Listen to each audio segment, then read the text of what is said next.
Hi guys, this is Buster. Welcome back to another video. So we're doing another top 10 songs video today. The last one we did was Black Sabbath, which was a couple weeks ago. And today we're going to be doing another top 10 songs video of Emerson, Lake and Palmer, one of my favorite progressive rock bands of all time. And these guys are arguably the originators of progressive rock, along with King Crimson and along with Yes and Genesis. These guys are really one of the greatest power trios of all time as well. And there are a lot of fantastic power trios out there. Rush is one of them. The Police is another. Cream is another one. And these guys could possibly be the first prog rock supergroup of all time, and they have really I guess spearheaded. I don't know about spearheaded, but they inspired a lot of musicians. And for a band with no guitar, these guys are really amazing. You got Keith Emerson on keyboards, you got Greg Lake on bass and vocals, and you got Carl Palmer on drums. And what a power trio these guys were! What a band! And Carl Palmer is the only one that's left with us. Sadly, Keith Emerson and Greg Lake both passed away in the same year, 2016. Keith Emerson passed away from an apparent suicide, and Greg Lake died from cancer, a battle of cancer that he was battling for a couple of years. And this list was really difficult to make because I will say that I got into these guys. I guess a couple of years ago. It was before COVID, and and I really loved the progressive rock of their music, and I thought that for a band with no guitar, for a band with no guitar, it's pretty well. Greg Lake played guitar. I guess he would overlap it on some certain songs. But for a band with no guitar, there's some band because usually a band with guitar is a really phenomenal band or a really great band. And this band had no guitar player, only a bass player, a keyboard player, and a drummer. And the songs with vocals on them, but I really love Greg Lake's voice. The songs with vocals are great, but the instrumentals are phenomenal.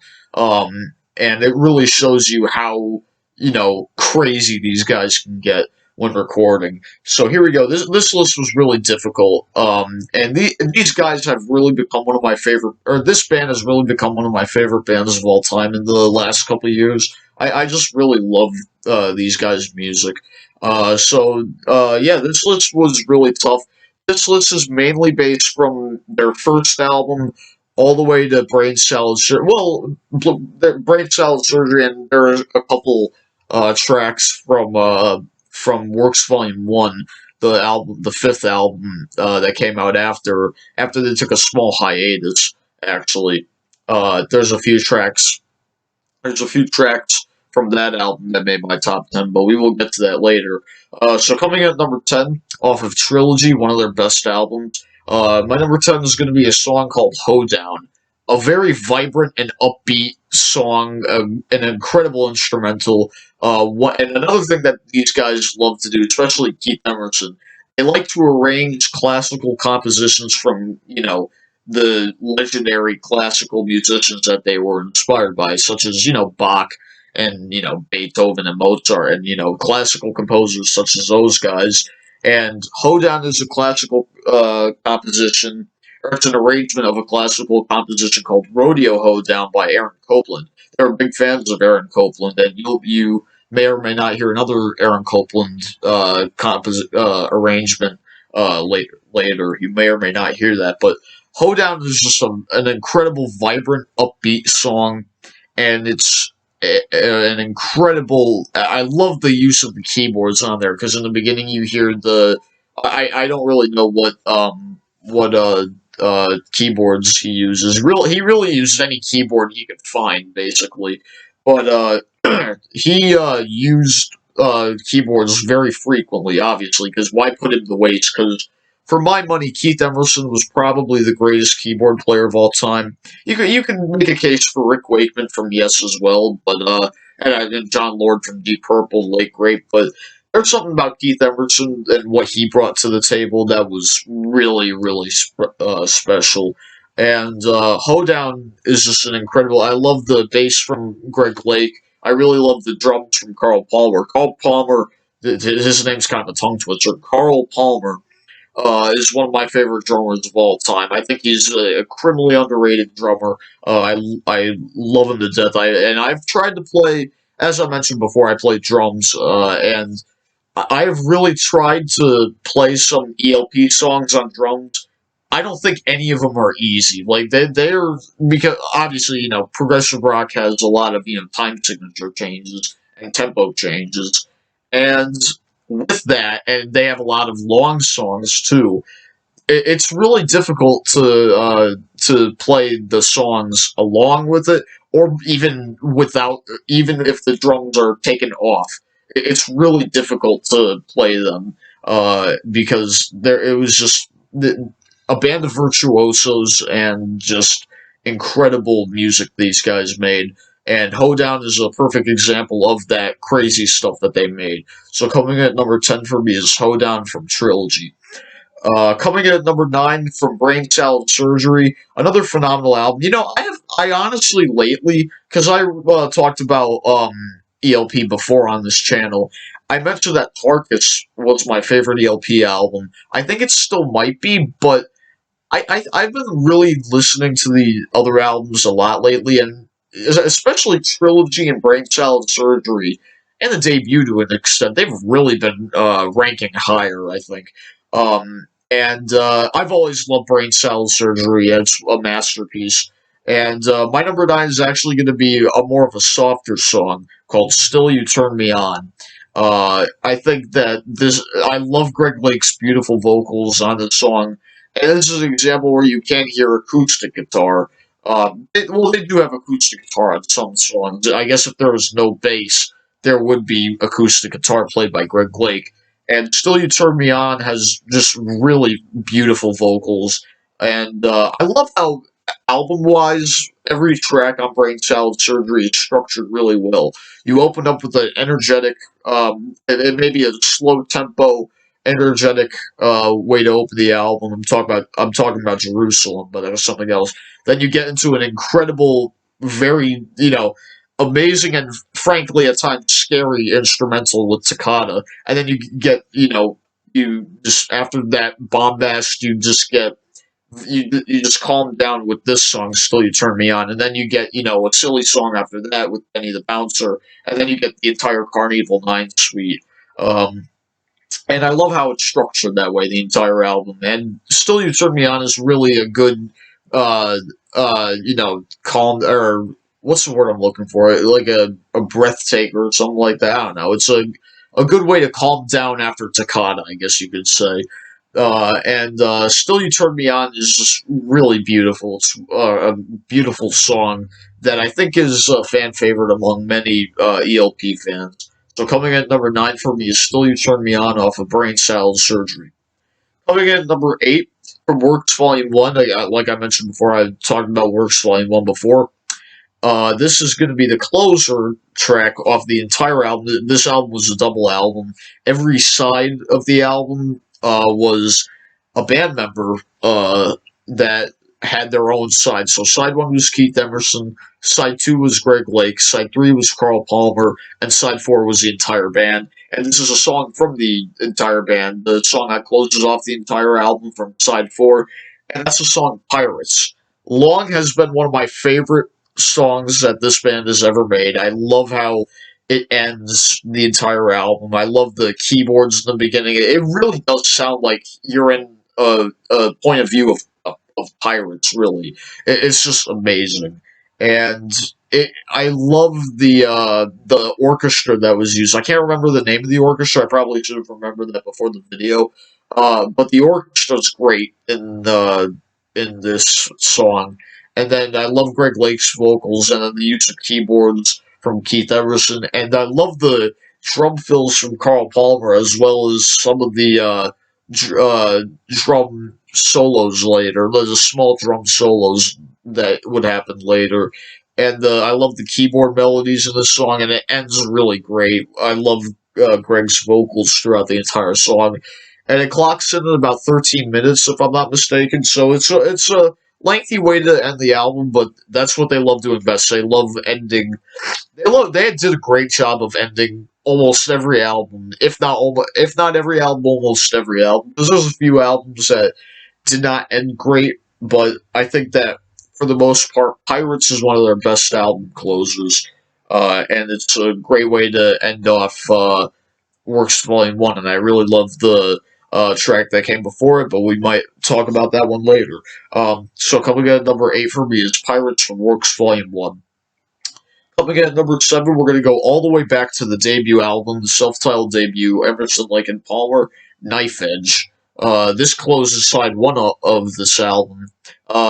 A very mystical song, and when I mean mystical, I guess I mean kind of heavy as well, in a way, for a progressive rock band.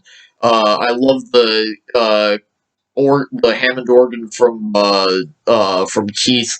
I love the bass from Greg Lake, and the drumming from Carl Palmer. It's great. I really love the vocals from Greg Lake here as well.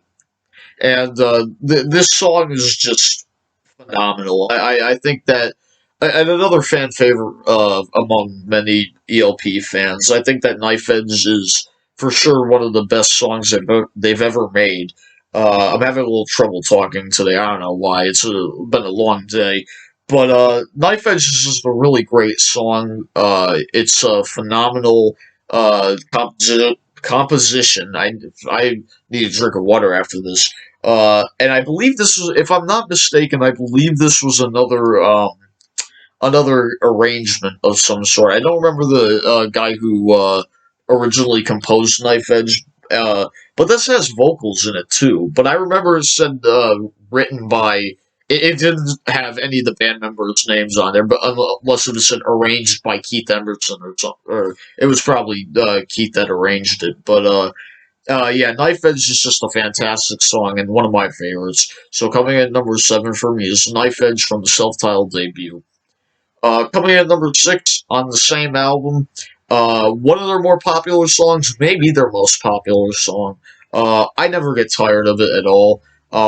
Well, maybe their most famous song, along with another one that's kind of intertwined with other songs, but we'll get there later. And this song is just great. Coming in at number 6 for me is Lucky Man from their self-titled debut. I never get tired of it. I really love it a lot. There were times where I said this might have been my favorite ELP song. Obviously, in recent years, it's kind of uh, uh, sank down, or I don't know what the hell I'm trying to say. It kind of just some songs overtook it or dethroned it is what I'm trying to say. Only 5 others. It's not that terrible, but Lucky Man is just a perfect song. It's just a great composition. Composition. I really cannot talk today. And Greg Lake wrote this when he was 12. Can you think of many? Well, obviously, a bunch of phenomenal musicians wrote great compositions when they were young. Greg Lake wrote this when he was 12, and that says something. And the lyrics are great. A song in 3/4 time as well, and I love the keyboard solo at the end from Keith Emerson, and I love the great drumming. The maybe simplistic but great drumming from Carl Palmer, and it's one of their best songs. It's one of their anthems. And I had to have it on this list somewhere because it's just a great song. So coming in at number 6 for me is Lucky Man from their self-titled debut. Okay, now we're down to the top 5. Coming in at number 5, Back to Brain Salad Surgery. Another instrumental and a song that, what I alluded to before, very ominous, very scary, but awesome at the same time. Another arrangement from a classical composition. My number 5 is Toccata.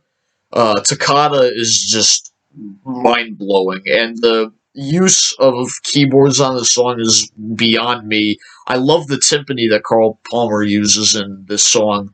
I love the bass from Greg Lake in the song. I love the ominous chugging keyboard riff. I don't know what you'd call it, but you know what I mean. And then I guess almost at the end of the song, well, not really at the end of the song. It's a couple minutes before the end of the song. You hear these random sounds coming from Keith that are, I assume, are coming from the keyboard, and it sounds like video game sound effects. It's really cool and really freaky, and it sounds like, I don't know, someone getting lasered in a game or something like that. It sounds like an 8-bit game from the 80s, and this was in the 70s, 1973. This came out, and it's just a really great composition. I can't remember the guy who did the original composition of this. I believe this guy, his name was pretty popular too. Here, I'm looking it up, and the guy's name was Alberto Ginastera. I hope I'm pronouncing that right. Uh, and I assume that had to have been a popular composition before, but these guys made it even more ominous, I think. So coming in at number five for me is Toccata from Brain Salad Surgery. Okay, so this is where it gets interesting. So the top four is really close. All four of these songs are just, they're all phenomenal. They all really could interchange. Coming in at number four, going to go back to Trilogy. Uh, I'm kind of cheating with this one because, well, it's two separate songs. There's a piano interlude in the middle of them, and but really they both have to be together in my opinion. I love the piano interlude, but that's a separate track. And of course, I'm talking about the songs from Trilogy. Coming in at number four, The Endless Enigma Parts 1 and 2. I know that Fugue is a piano interlude sandwiched in the middle of that. But both parts of The Endless Enigma are phenomenal, especially the first part is incredible.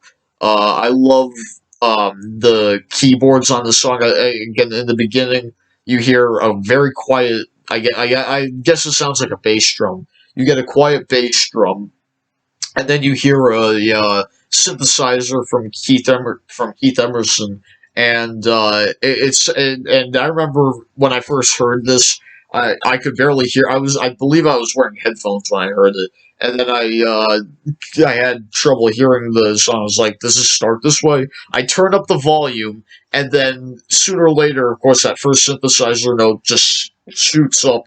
It sounds like a laser being pointed in the sky, and then my reaction was me with headphones trying to turn up the volume, and then when the note hit, I was like, "Whoa!"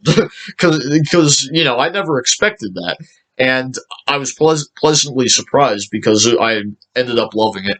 And I love part two as well. I love how it starts up after the fugue. I almost called it fugue. I don't know where the hell I got that from. Fugue is what it's called, but Carl Palmer's drumming is great, along with the keyboards from and piano from Keith Emerson, and I really like Greg Lake's vocals on here too. It's another great vocal performance from him. So coming in at number coming in at number four for me is The Endless Enigma, Parts 1 and 2 from Trilogy. Now we're down to the top three. Coming in at number three, for some people, this is probably the greatest song they ever made. I will not argue with that at all. It's a masterpiece, one of the greatest epics of all time. Coming in at number three, the title track to Tarkus, which I mentioned before, might be my favorite ELP album. I'm not really sure now because I love that album, but I really love Trilogy and Brain Salad Surgery, and I really love the debut album. They're all really close. I guess on any given day, any of them could be my number one, but I think right now Tarkus is still my favorite album from them. I'm not really sure because I love the rest of the Tarkus album, but really it's the title track that just blows everything out of the water for me. And I do love the other tracks on this album. And this is a 7-part track about. It's a crazy story. It's about an armadillo tank named Tarkus, and he goes on many battles, including a manticore and a mass, and there. It's a weird, convoluted story, but it's really cool. There are many configurations of animals. I believe one of them was the manticore was the head of a lion and the body of a scorpion or something like that. I don't remember, but it was something like that. And this title track, Tarkus, is just phenomenal. I mean, phenomenal piano interludes and keyboard fills from Keith Emerson, fantastic drumming from Carl Palmer, great vocals from Greg Lake, as well as great bass work. And great guitar solo too from him, where, as I mentioned before, he would overlap the guitar over. If he didn't play bass, he would play guitar, I guess. And Tarkus is really. And I love the final part uh, of the song where the melody of the song is just incredible, and it may be simplistic, but it's just so catchy. And then at the end of the song, they reprise the entire thing. So coming in at number three for me is the title track to Tarkus. And now we're down to the top two. Top two are really close. Coming in at number two is the other epic, and it's also from Brain Salad Surgery. Uh, a One of the greatest songs, one of the greatest progressive rock compositions of all time, and that is Carnival 9. I have all of the parts together. First impression parts 1 and 2, second impression, and third impression. And I remember when I did the brain salad surgery video, when I did a video on brain salad surgery a couple years ago, or last year, I think it was. I think I remember saying that my favorite of that was first impression part two, even though it was famous. I think my favorite now might be the second or the third impression, honestly. I still love the first one a lot, but I really love the second and the third one a lot. And I mean, it opened. I mean, all this song's about a half hour or something like that at best, and it's basically about robots taking over the world and leading the world, I guess. And they're taking over the human race or something like that. And first impression is great. If you can hear that sound, that's my dog trying to get in. He does that all the time. He does this all the time. He's a good boy though. And yeah, first impression part one is great, and then part two. First impression part two is the one that everyone knows. Whether you're a fan of the band or not, you know this song. Obviously, you know if when he says, "Welcome back, my friends, to the show that never ends. We're so glad you could attend. Come inside, come inside." I love the drum solo in this song from Carl Palmer. It is amazing. It's very fast as well. And when that part's over, that goes into the second impression, which might be my favorite of the song. Honestly, I really love the how I love how dirty the keyboard sounds, and then after that they get into that quiet section with random percussion instruments going off, and it's just really cool. And then they get back to the energy, and then when that's over, third impression kicks in, and then this is really the part where robots take over. And it's a really cool, you got to give them credit for writing cool stories like this. Because, Rush with 2112, they kind of did the same thing. Not with robots taking over, but in 2112, that was where the priests of the temples of Syrinx. That was, if you know the story to 2112 if you're a Rush fan, but third impression of this song basically shows robots taking over, and it's really cool. It's really lyrically, it's really cool. If you're into sci-fi, you'll love it probably. If not, I don't know what'll soothe you. But I just love every minute of this giant epic. It's just phenomenal. All parts are great, and it's my number two. There are times where it has been my number one, but this song at my number one, which I'll talk about soon, has really grown on me a lot. So coming in at number two for me is Carnival 9, first impression parts 1 and 2, second impression, and third impression. And coming in at number one for me, my favorite ELP song of all time, Back to Works Volume 1. You know we were going to go back there. Back to side 4, so the entire band. There are only 2 songs. I mentioned the entire fourth side of this album in my top 10. I mean, one of the greatest compositions, one of the greatest arrangements of classical compositions of all time is their version of Fanfare for the Common Man, originally by Aaron Copland, who they did a composition of Hoedown, or they're an arrangement of Hoedown, which I mentioned in my top 10. And Fanfare for the Common Man. I mean, it opens with a gong, and then you get Sprite Fanfare, which is amazing, and then you get timpani from Carl Palmer, or keyboard and I guess rim clicks or something like that from Keith and Carl. And then you get a great, after the timpani, you get a great uh, keyboard note from Keith Emerson, and then you get the entire band just jamming, and it's one of my favorite instrumentals of all time. Maybe along with La Villa Strangiato by Rush and well, YYZ obviously by Rush, and The Dance of Eternity by Dream Theater. There's so many instrumentals I love, but this one, there's something that's great about it. It's just so special, and it's just amazing. And I love that keyboard solo from Keith Emerson. One of his best performances, without a doubt. It is amazing. And I love everything about this song. And it's a great way to open up side D, or side four of, I should say, of this record. Because after you got a taste of Keith's solo work, Greg's solo work, and Carl's solo work, this is what after all the solo, you get to see them as a band together. It's kind of similar with Kiss's solo albums when they release the solo albums when Paul Stanley. I forgot what the order was, but Paul Stanley, Gene Simmons, Ace Frehley, and Peter Criss all released solo albums right before the Dynasty album, their big album with where most Kiss fans said that they sold out, even though really I Was Made for Loving You is really the only song that's close to disco on the entire album, and really nothing. Maybe a few other. Anyway, we're getting. I may have to do a Kiss video too because I love them. I have to cover them soon. But anyway, Fanfare for the Common Man is just fantastic, and it just really shows what ELP is all about and what they do best. And it is one of my favorite songs of all time. So coming in number one for me is their cover of their arrangement of Aaron Copland's Fanfare for the Common Man. And here's my list. I will go through honorable mentions quickly because I need a drink of water ASAP after doing all this talking. I do that. I almost dropped my phone. I do that a lot. Where I ramble on a lot, my voice gets really tired. So I will try to go through these honorable mentions quick. They don't have a lot of albums. They only had 9.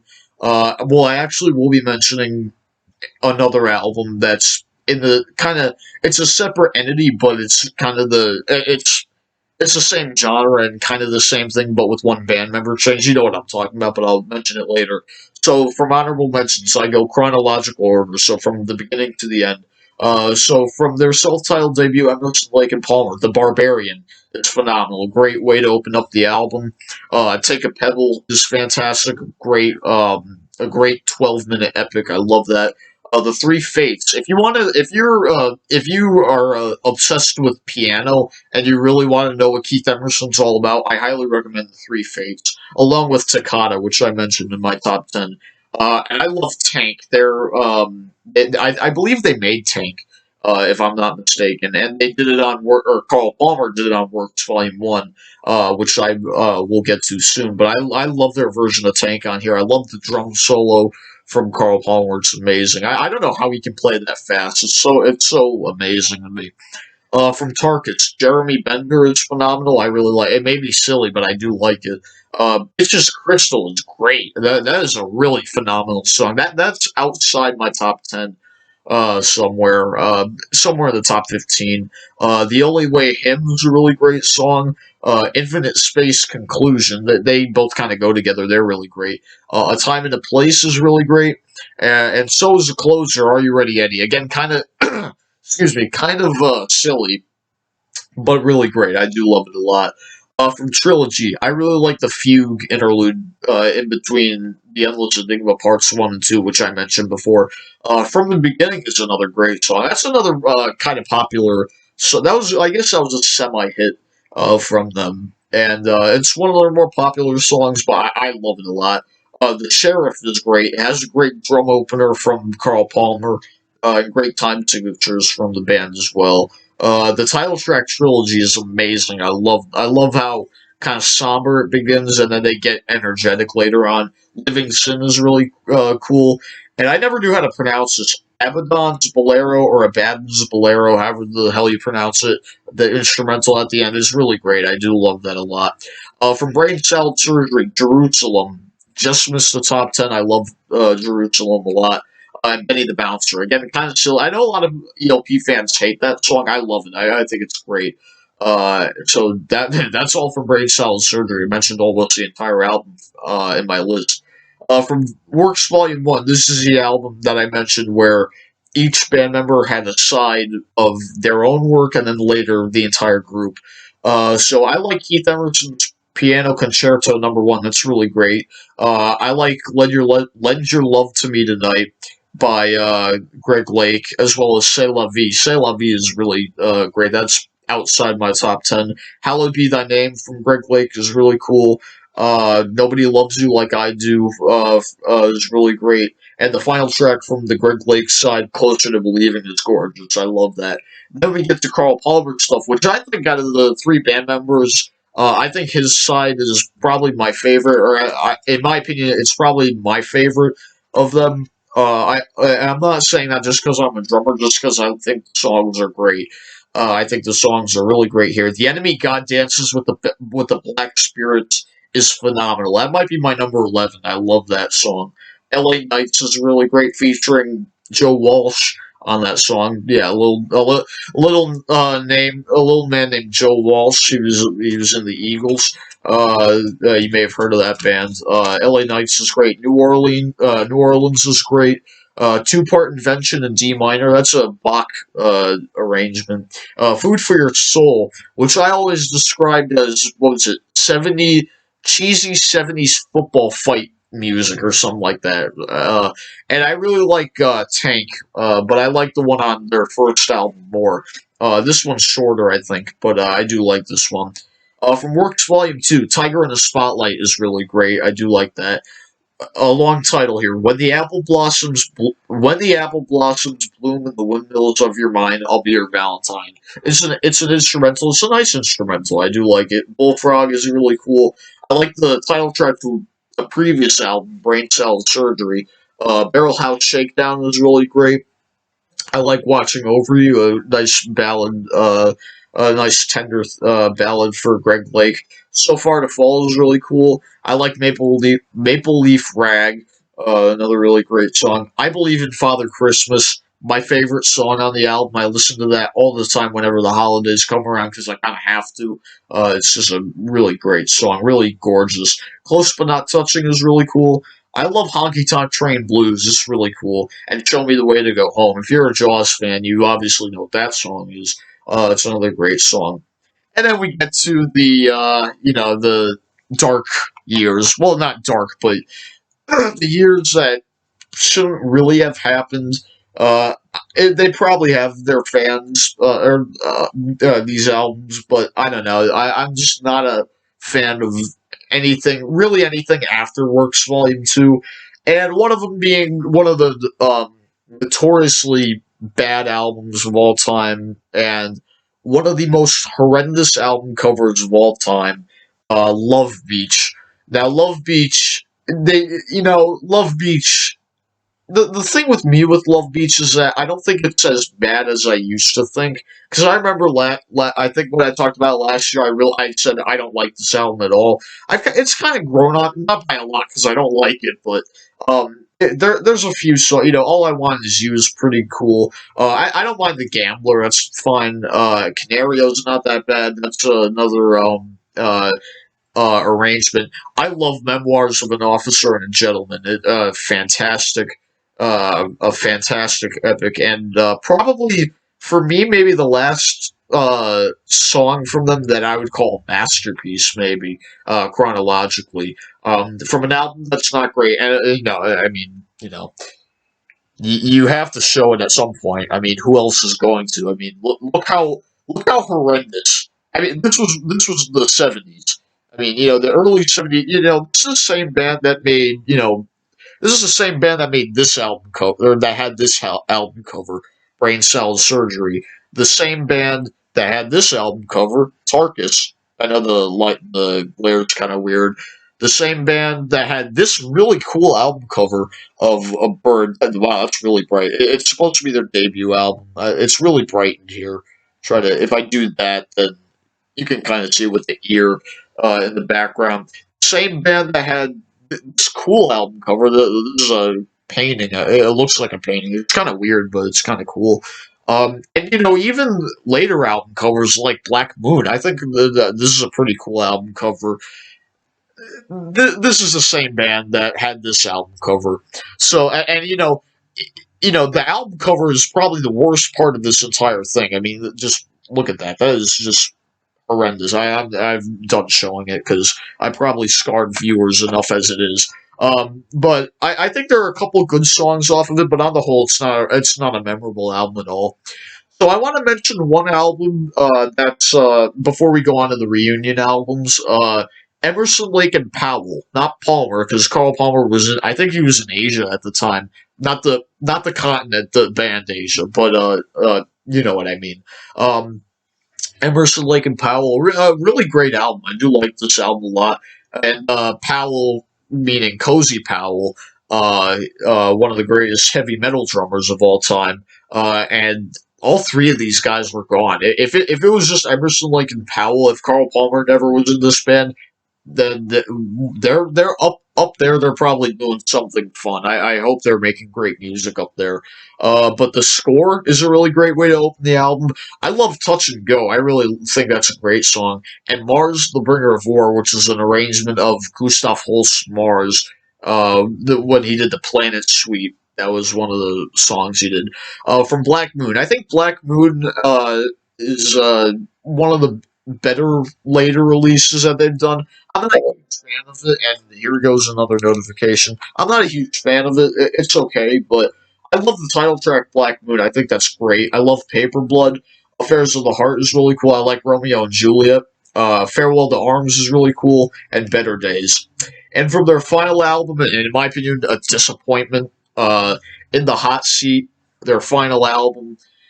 Yeah, I'm one of those people that would prefer Love Beach over over In the Hot Seat. I really just don't like this album. Hand of Truth is really the only song I like on this album, or at least like I think it's a great song. Daddy is emotional. It actually pretty serious because this happened in real life. I think someone went missing or something. But that's a really cool song. I like Street War, the album closer, but yeah, the album doesn't. I mean, as a final album for a band, it's one of the most disappointing albums to end your career. And you think of Innuendo by Queen is a perfect example, although it wasn't the last album released by the band, but it was the last one when Freddie Mercury was alive. Uh, Thunder and Lightning by Thin Lizzy is one of them. So yeah, there's a lot of great final albums. Clockwork Angels by Rush is another great one. There's a lot of great final albums from bands, and I don't know. This one's just really disappointing. I do like the album cover on this one though. It's a train. That's pretty cool. But yeah, overall, I'm not a huge fan of. I'm not a huge fan of the In the Hot Seat album. It's okay, but I think most ELP fans out there will agree. A lot of really great stuff in the early part of your career. And if you're a progressive rock fan, if you haven't listened to Emerson, Lake and Palmer, I highly recommend you do it. You will not be disappointed when you make the investigation. It's that good. And here's my list once again. The pets are fighting. I don't know what they're doing. I just heard Elvis just run. Larry probably pissed him off or something. Anyway, this is top 10 songs from Emerson, Lake and Palmer, one of the greatest progressive rock trios of all time. I don't know what I'll do what other band I'll do next. So let me know what band you guys would like to see. Would you like to see Def Leppard? Because I can tackle them. Yeah, and kind of similar with this one. Only early stuff especially from these guys. Early stuff will appear in the top 10. Because in my opinion, anything after that, you may hear a Def Leppard video soon. But my opinion on anything after Hysteria, and along with most Def Leppard fans, is probably the same as most Def Leppard fans who loves the early stuff. But anyway, this is not a Def Leppard video. This is a ELP video. Although I would like to do a Def Leppard video one day. That'll be nice. But or that'd be cool, I should say. But yeah, this is top 10 songs for Emerson, Lake and Palmer. Let me know what your favorite ELP songs are in the comments below. And yeah, as for that, this has been Halbuska. So yeah, stay safe. One thing I forgot to mention in this video, happy Thanksgiving for all you people that celebrate. I don't know if I'm going to make a video anytime before Thanksgiving, so this is probably the last video I'll make before Thanksgiving. Although it depends, I may have some free time. So in case if I don't make a video before Thanksgiving, happy Thanksgiving, stay safe during this time. So yeah, that's really what I forgot to say. So this was top 10 songs for Emerson, Lake and Palmer. What are your favorite ELP songs? Let me know in the comments below. And it's really sad to think that Carl Palmer is the only one that's still with us. It's really sad that Emerson and Lake aren't with us anymore. But good thing we still have Carl Palmer though, because that's great. He's one of the greatest drummers of all time. Anyway, happy Thanksgiving for those who celebrate, and yeah, that's all I have to say for now. So please leave a like, comment if you want, view my videos, and of course subscribe, and ring the bell for daily notifications. Thanks for watching this video, guys. This has been Halbuska, signing off. Stay safe, take care.